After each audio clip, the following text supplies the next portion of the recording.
विधानसभा निवडणुकीपूर्वी काँग्रेस कामाला लागलेली आहे। आज संभाजीनगरमध्ये काँग्रेसची आढावा बैठक आयोजित करण्यात आलेली आहे। सकाळी 11 वाजता संभाजीनगरच्या जिमखाना परिसरात ही बैठक होणार आहे। यावेळी महाराष्ट्र प्रदेश काँग्रेस कमिटीचे प्रभारी रमेश चन्नीथला, प्रदेशाध्यक्ष नाना पटोले, विरोधी पक्षनेते विजय वडेट्टीवार, बाळासाहेब थोरात, पृथ्वीराज चव्हाण यांच्यासह काँग्रेसचे महत्त्वाचे नेते उपस्थित असणार आहेत। संभाजीनगरात आज काँग्रेसची आढावा बैठक आयोजित करण्यात आलेली आहे। अनेक प्रमुख नेत्यांची या बैठकीला हजेरी असणार आहे। छत्रपती संभाजीनगरमध्ये आता काँग्रेस विधानसभेच्या तयारीला लागल्याचं पाहायला मिळतंय। या संदर्भात अधिकची माहिती देत आहेत आमचे प्रतिनिधी मोहसिन शेख।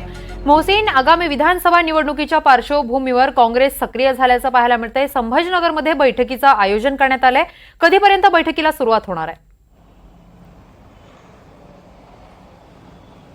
किरण, आपण जर बघितलं तर विधानसभा निवडणुकीला आता अवघे 2 महिने शिल्लक राहिलेले आहे। कोणत्याही ऑगस्ट महिन्यात आचारसंहिता लागू होण्याची शक्यता आहे। त्यामुळे आता सर्वच राजकीय पक्ष कामाला लागलेले आहे। बैठका सुरू आहे, दौरे सुरू आहे, रॅल्या काढण्यात येत आहे। असं असतानाच आता मराठवाड्यावर काँग्रेसने लक्ष दिल्याचं पाहायला मिळत आहे। कारण आज संभाजीनगरमध्ये जे आहे तर मराठवाडा जे नेते आहेत किंवा काँग्रेसचे महत्त्वाचे नेते आहेत ते पोहोचलेले आहे आणि या ठिकाणी एक आढावा बैठक आयोजित करण्यात आलेली आहे। सकाळी 11 वाजता जिमखाना जे आहे संभाजीनगरमधलं तिथे ही बैठक होणार आहे।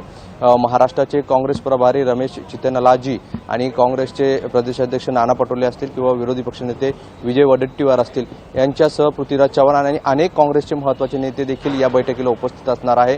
या बैठकीत काँग्रेसचे संभाजीनगरचे जे महत्त्वाचे नेते आहेत काँग्रेसचे ते देखील उपस्थित असणार आहे। आजी माजी आमदार असणार आहे आणि या सगळ्या विधानसभा निवडणुकीच्या पार्श्वभूमीवर ही बैठक होत आहे। आणि या बैठकीत जे आहे तर आगामी निवडणुकीच्या अनुषंगाने जे आहे तर नेत्यांकडून सूचना केल्या जाऊ शकतात। सोबतच पदाधिकारी आणि स्थानिक नेत्यांचे म्हणणं काय आहे, पक्षाची परिस्थिती काय आहे, या ठिकाणी किती जागांवर आपण लढू शकतो, या सगळ्यांचा आढावा देखील या बैठकीत घेण्याची शक्यता आहे। आणि 11 वाजता या बैठकीला सुरुवात होणार आहे। त्यामुळे आता विधानसभा निवडणुकीच्या अनुषंगाने काँग्रेस कामाला लागलं असं म्हणता येईल।